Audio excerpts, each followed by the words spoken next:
Hey everybody, welcome back to another episode of Shake Sales. Today I got Jason Bay, and we're going to talk about something really interesting.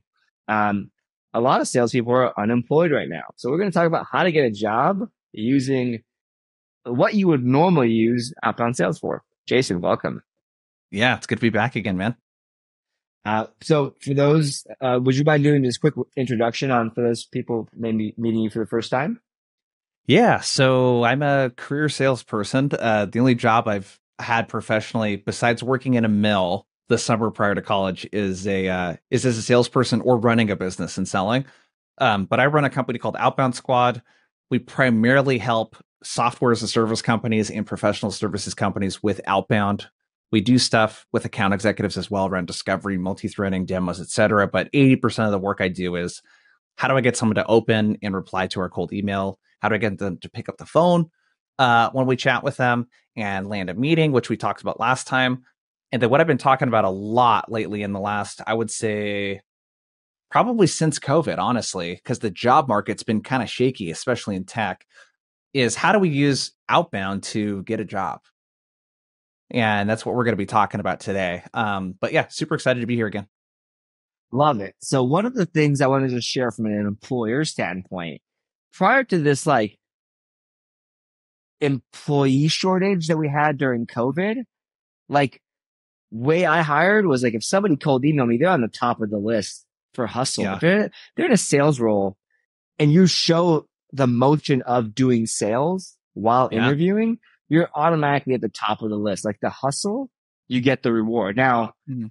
something shifted over. I mean, with COVID and all the boom, what shifted is like you didn't have to do any fucking work, to be frank, to get a Yeah. job, right? And you didn't even actually you have to hustle that hard to sell because everyone was buying. Now all of a sudden, shit hit the fan, and like not everyone's buying, and everyone's actually caring about where they spend. I mean, that's my perspective, right? So like, what you're gonna share here is like best practice for anybody looking for a job in any market. It gets you on the top of the Yeah. list. Yeah, I mean that's not only your perspective, but I mean all of the data would show us that right now is like it's a tough selling environment right now. I mean, according to vendor, deal cycles are 40% longer than they were 2 years ago. So people are just like much more careful about the software that they bring in, the amount of money that they spend on it, who needs to approve it. And when stuff like that happens, the job market tends to shrink a little bit too. And there's less positions open. So standing out is it's super important. Yeah, absolutely. And folks, even on the like business side, have like they've killed whole go to market motions. Like I've seen Yep. companies where like, oh, we're just not going to do SMB anymore. It's just Mm-hmm. it was sales was working, but this whole division was like not profitable or not the best economic sense for the business long term. So like we're killing it. Like Yep. 75 reps laid off right there, even though they're hitting their Yeah. numbers. That's the toughest part is because I've worked with a lot of SDRs to help them get jobs as account executives because they hung around at their company with the promise of being, promoted to an AE.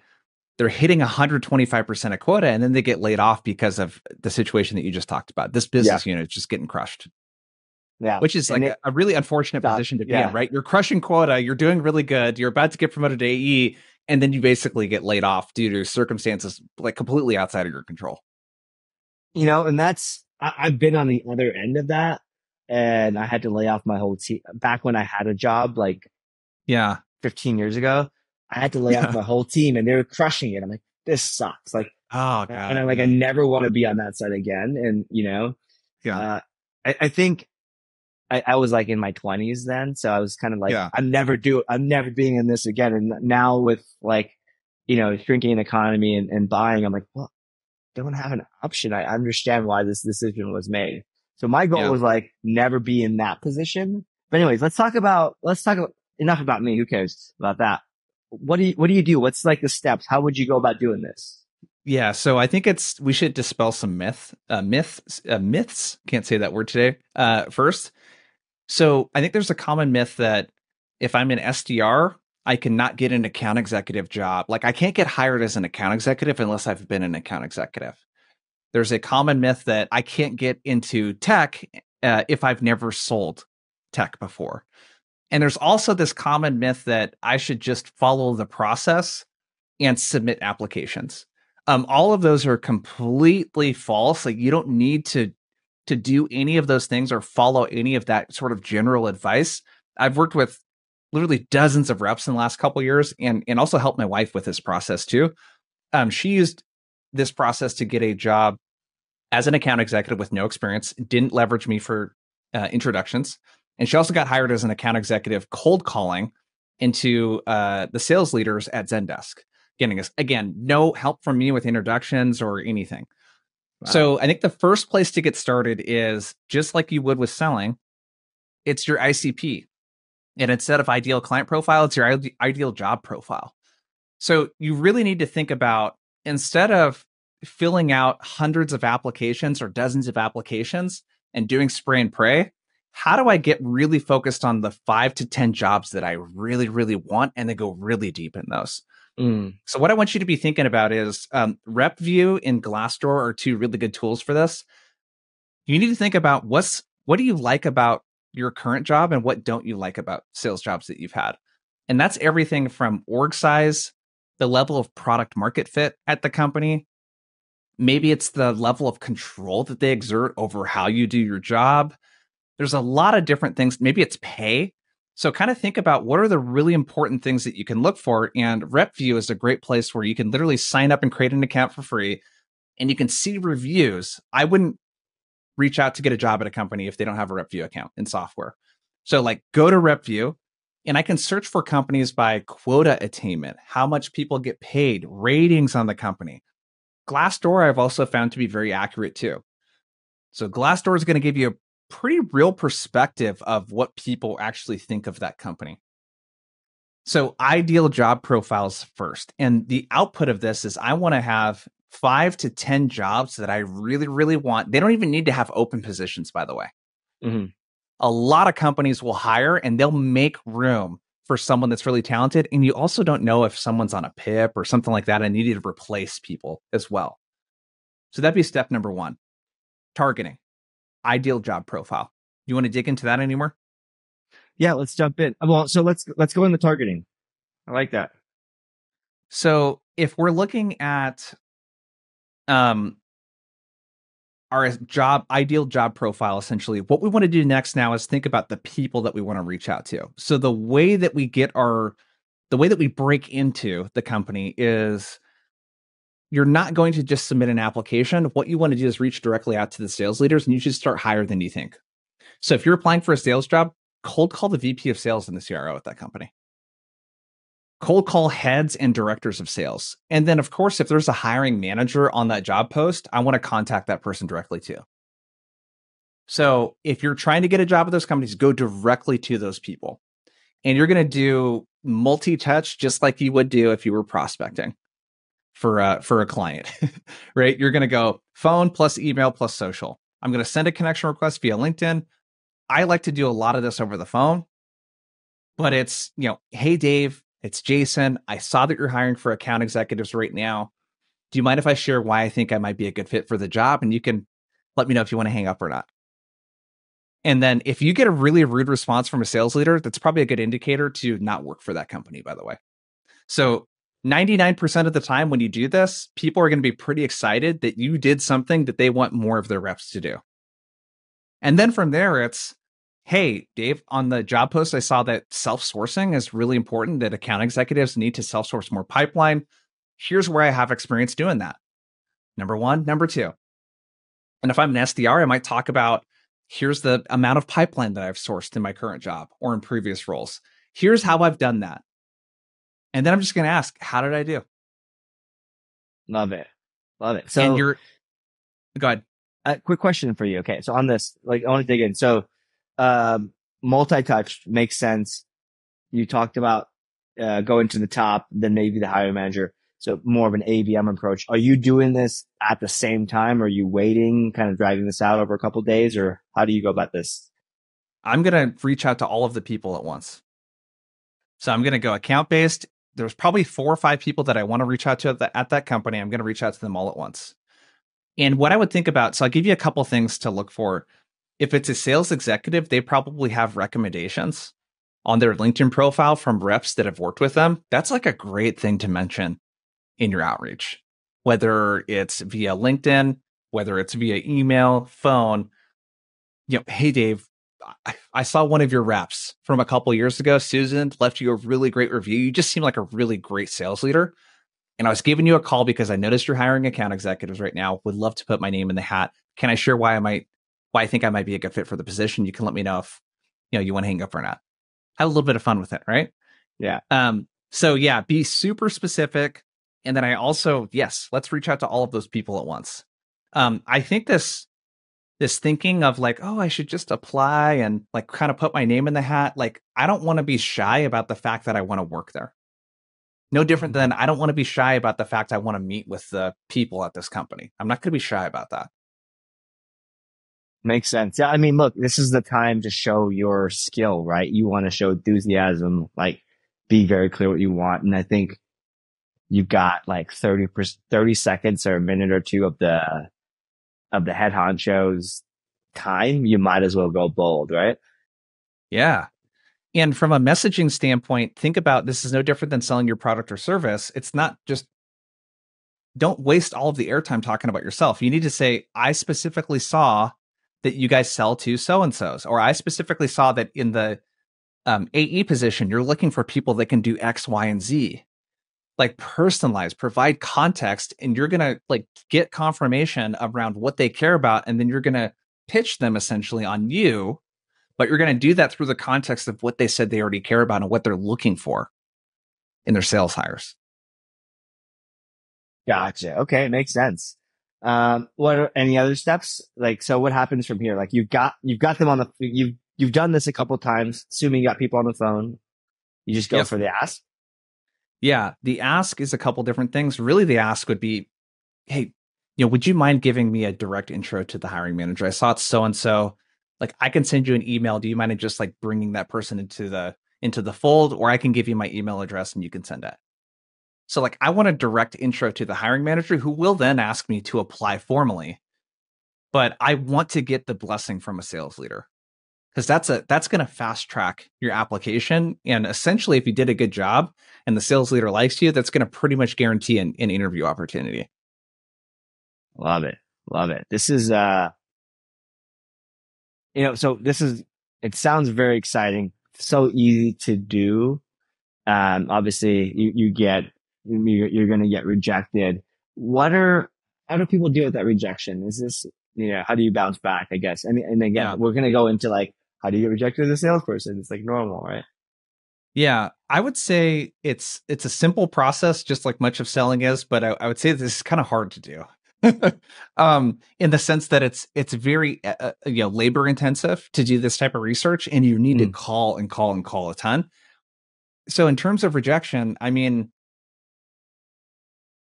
yeah, I think that outside of the mindset components of objection, it's like, hey, we can talk about not taking it personally and all that kind of stuff. I think it's like how to deal with the objections is probably the bigger part of it.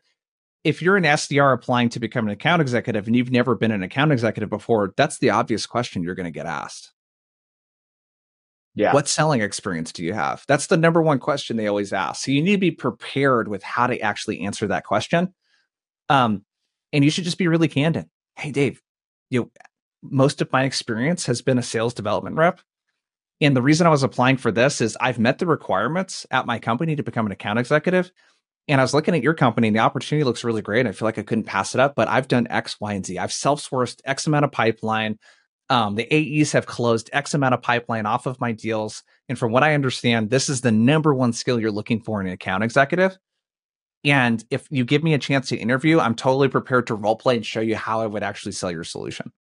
And that would be the other pro tip that I have is the way that you handle the objection is show them a willingness to actually do the job. So if they question that in the first interview, your lack of selling experience, you should be prepared. Like if I'm interviewing at Mailshake, I could say, hey, I'm actually prepared to have like a discovery conversation with you, like in a role play right now. If you want to do that, I want to demonstrate to you that I can sell this. Nice. So you actually have to do a bit of the research, watch a demo video, understand what to do, right? Like Yep. you can't just show up with no research and not being able to do that. Yeah, no different than if I showed up to a sales call completely unprepared. Like, so many reps do this still. Like, I Yeah. hop on sales calls where people are selling things to me. I'm like, you realize I'm a sales trainer, right? Come on. Yeah. So so do the research. Yeah, absolutely. I think the other thing too is to make it a little easier if you're applying for an account executive job and you haven't had selling experience, look for companies that don't have SDRs and only have account executives. And then also look for companies that sell SMB. SMB is typically going to be an easier account executive job to land with no prior experience than selling enterprise. Like the worst thing, honestly, even if the company accepted you, the worst thing you could do is put yourself in a situation where you're selling six-figure plus deals and you have zero sales experience. That's going to be a really tough learning curve for you. So look for something that's really transactional, that's SMB. And people that sell, companies that sell SMB, typically just through the website, you can find out everything that you need to know around the problems they solve, questions you might ask in a discovery conversation, etc. Love it. Love it. I think any last tips or anything else that you haven't shared that think would be helpful? I think those are it. This is mostly a mindset thing. I find so many reps are resistant to cold calling the sales execs at the places they want to get jobs at. And this is the number one way to stick out and impress them. So it's really the mindset. You got to get over this, like, I'm bugging them and, they told me to just apply through the application. Like, don't do that. That is like a 1 in 200 or 300 chance versus 1 in 10 chances, 1 in 5 chances of getting hired, and go straight account based, like you had said before. I'm going to Love it. find my favorite 5 to 10 opportunities that they will be able to hear my excitement because I'm so excited about those opportunities versus me sending out 24 applications this weekend. It's working smart, not hard, right? Yeah.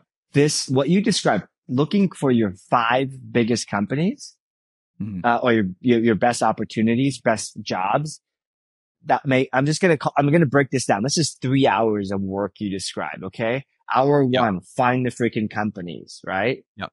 Find their contact information and LinkedIn stuff. This is no more than an hour because it's five companies, maybe 3 to 5 people inside each one, right? Yep. Watch the freaking demo video at 2x, whatever, right? Go on YouTube and do it. Hour two is you're now figuring out what you're going to say, writing your scripts and kind of practicing, right?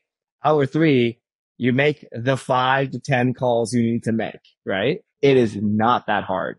Yep. And if you can't, the great thing, what I love about what you described here is you'll get live feedback. No more waiting for crossing your fingers and waiting for an email to come back. And or you'll get feedback saying you suck, or you'll figure that out and get better Yeah. and, and whatnot. But anyways, Jason, thanks so much. This is super helpful. Again, not rocket science, but oh my God, no one fucking does it. Like, Yeah. come on. It's crazy. I mean, yeah. What better way, like you said, to demonstrate that you can do the job than by doing the job on the people that are hiring for it? Yeah. It's just, I find that maybe 1 in 100 salespeople that apply for jobs will do this. So it's just a super simple, straightforward way to stick out. Love it. Jason, this is hopefully this is game changer and you get calls. The world just more hiring managers and VPs of whatever get calls and this works. And I have to say, this is a strategy, even if you're not in sales, whatever freaking job, whatever role you're in, it works because I would say it even works better in like marketing, product. I think it works best in tech, but like it works across the board.